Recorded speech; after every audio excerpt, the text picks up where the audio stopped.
السلام عليكم ورحمة الله وبركاته. أهلا وسهلا بكم في لقاء جديد. لو دي أول مرة تتابع القناة تسعدنا باشتراك وتفعيل جرس التنبيهات عشان دايما يوصلكم كل جديد. موعد توقيت والقناة الناقلة لمباراة نادي الهلال السوداني ونادي الحرس الوطني الموريتاني في لقاء الجولة ال11 والمؤجلة من الدوري الموريتاني الممتاز لموسم 2025. لكن قبل الدخول في التفاصيل اتركوا لنا توقعاتكم لنتيجة هذا اللقاء في التعليقات. يتواجد نادي الهلال في المركز الرابع من ترتيب الدوري برصيد 40 نقطة بعد ما لعب 18 مباراة، فاز في 12 وتعادل في 4 وهزم في 2، بينما يتواجد الحرس الوطني في المركز الخامس عشر برصيد 20 نقطة بعد ما لعب 24 مباراة، فاز في 5 وتعادل في 5 وهزم في 14.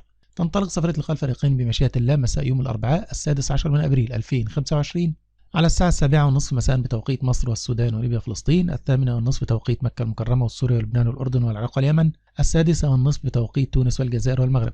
النقل المباشر لهذا اللقاء عبر قناة موريتانيا الرياضية. كل الأمنيات تطال حضراتكم بمتابعة ممتعة لهذا اللقاء. في النهاية تقبلوا تحياتي، دمتم في رعاية الله وأمنه، والسلام عليكم ورحمة الله وبركاته.